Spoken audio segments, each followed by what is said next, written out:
If you're in the market for a MicroATX case with high-end features and a mid-range price, this might be the case for you. The Fractal Design Core 1500 is a compact MicroATX mini tower case with a clean, unobtrusive black exterior and exceptional cooling. Personally, I love this style of case rather than bright, flashing LEDs with glass side panels and obnoxious styling that so many gaming cases have. I prefer something more subtle, a small, quiet, black box that can blend in anywhere. The Core 1500 is just that.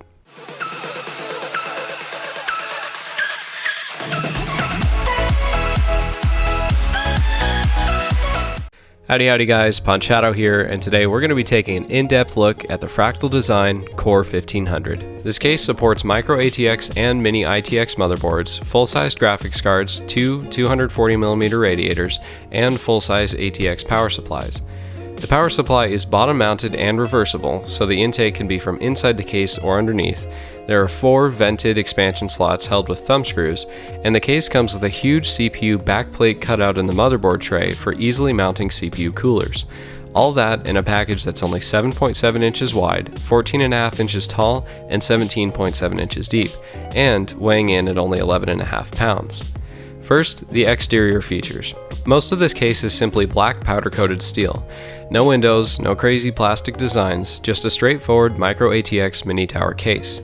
The front panel is plastic but has a black brushed aluminum look. There are 2 5.25 inch drive bays. Honestly, I'd like to see external drive bays removed. People just don't really use physical media anymore. The vents on either side of the front panel have foam filters and act as air intakes, but also not really. More on that in a little. It's not usually a point people are too concerned with, but I thought it's worth noting. The feet on this case are just plain hard plastic instead of rubber. It's a cost-cutting measure, no doubt, but one that I actually welcome. I rearrange my desk all the time, and cases with rubber feet don't slide. This one does, easily, and even on carpet. For some people this may be a downside, but the good news is that replacement case feet are only a couple bucks, and you can find them basically anywhere if you need your computer to stay put. On the front panel you have the power and reset buttons, hard drive activity LED, microphone and headphone jack, and 2 USB 3.0 jacks. The front panel cables are easily long enough to reach across the case. I didn't have any trouble plugging them in. The power LED is built into the power button, and like the hard drive activity LED, it's bright white. In fact, they're a little too bright for me. If you have your computer under your desk, the lights may be a bit distracting. A really nice thing about the Core 1500 is that the front panel is separate from the front panel I/O. That means you can take off the front panel without disconnecting any wires or dealing with plugs getting stuck. It just comes off as its own completely separate piece. The inside of the case is where you find a lot of nice features. Both side panels come off easily with included thumb screws and reveal a nicely finished black interior with white highlights from the fans, hard drive cages, and expansion slot covers. The case comes with 2 quiet 120mm fans, front and rear, with 3-pin headers. Fractal Design included a built-in 3-speed fan controller mounted just above the rear fan. Fan speeds can be toggled with a switch on the back of the case, and the controller offers 3 3-pin fan headers. Note that 4-pin or PWM fans will not fit into these fan headers without an adapter. Power for the fans is taken from a SATA power jack. The SATA power cable and 2 of the fan headers are 17 inches long, easily long enough for front intake fans, and the third fan header is 9 inches long. With the Core 1500, your air and liquid cooling options are quite extensive. For air cooling, depending on your selection of 120mm and 140mm fans, you can have up to 7 fans in this case. For a case this size, that's really impressive cooling.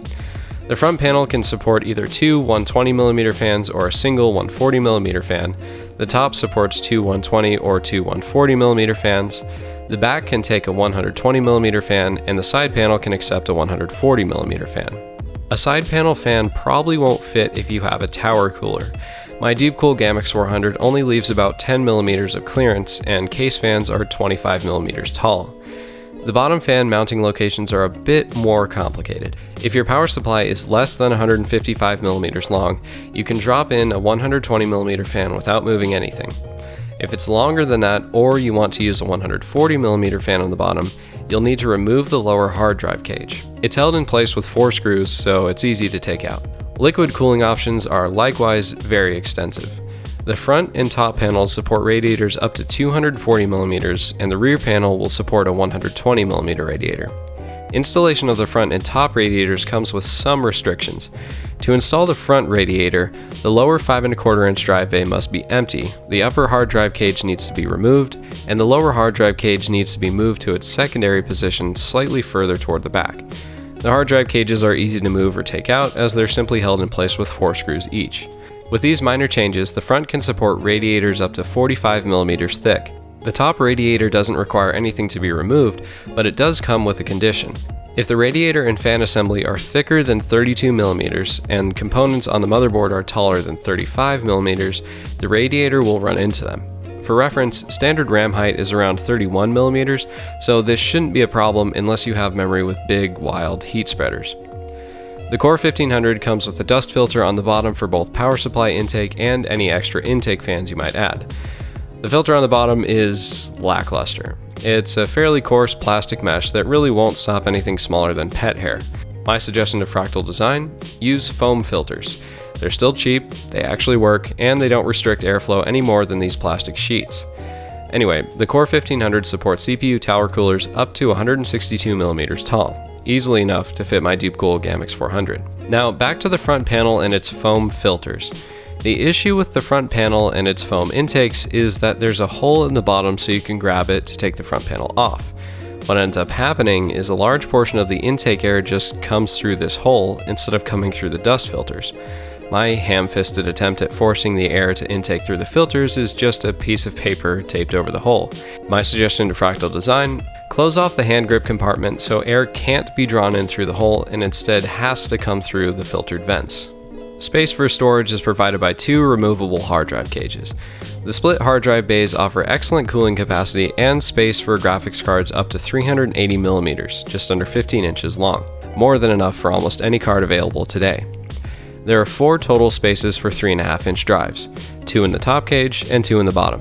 The thing I love most about these removable drive bays is that they come with silicone vibration damping grommets. These physically isolate hard drives from the case and dramatically reduce the amount of noise that you have to deal with when using old-fashioned mechanical hard drives. The slots between each drive allow for ample airflow to keep the drives cool, and the bays also support installation of SSDs. There is one hidden mounting position for a 2.5 inch SSD behind the power supply, though I question the ease of routing cables to a drive down here. Speaking of cable routing, the Core 1500 offers middle-of-the-road cable management options. There's a large hole near the bottom-mounted power supply, 2 smaller holes along the front of the motherboard tray, and 2 along the top. Silicone grommets would have offered better aesthetics, but for a mid-range case that's not to be expected and not too big of a deal. There's 18.5mm of space around the motherboard tray and 13.5mm directly behind it. Enough to fit most cables, but it's a bit of a squeeze for the thicker ones like the 24-pin ATX motherboard cable. There are a few slots for zip ties on the back of the motherboard tray, but it would have been nice to have a few more. Minor quip. The case comes with all the screws you might need: standoffs, motherboard screws, power supply screws, hard drive screws, and even the long screws you'd need for another front intake fan. It's all neatly organized into reusable bags, a very nice touch for keeping things together. They also included a few black zip ties. A small but very, very helpful thing they included is an adapter so you can tighten down the motherboard standoffs with a regular Phillips head screwdriver. That's much nicer than trying to grip them with pliers and tearing them up as you build your computer. One thing that I really appreciate is the high quality, detailed manual and build guide that Fractal Design included. In addition to step-by-step instructions for putting together a computer, they include a list of contents with pictures so you know which screws are for which thing. It also has the possible fan locations, dust filter locations and maintenance, and water cooling radiator options, along with measurements and limitations. Best of all, everything has very easy to understand and well-designed pictures. Even though the Core 1500 is a mid-range case, this gives off a very high-quality feel. My most recent PC build, the Tank, went into this case. Click the card in the top right of this video or the link in the description to see that build and more in-depth coverage of assembly in the Core 1500. Overall, this is a very high quality case with no deal breakers and, in fact, very few downsides. The subtle styling is great, it has many smartly designed features and excellent quality perks, not the least of which is the isolated hard drive mounting, and it's very reasonably priced. Fractal Design has a good reputation in the case business because they do things that make sense. They spend money and design power on the features that matter and cut costs on things that don't. This case was a pleasure to build in. Its compact stature means I can put it almost anywhere, and with that subdued styling, it won't ever look out of place. You can pick up the Fractal Design Core 1500 from Amazon for around 80 bucks, and the link for that is in the description below. So guys, if you liked this video, hit the like button. If you want to see more, hit subscribe, and if you have any questions on this case, or if you want me to review a different case for you, leave a comment below. Thanks for watching, I hope I helped, and I'll see you in the next video.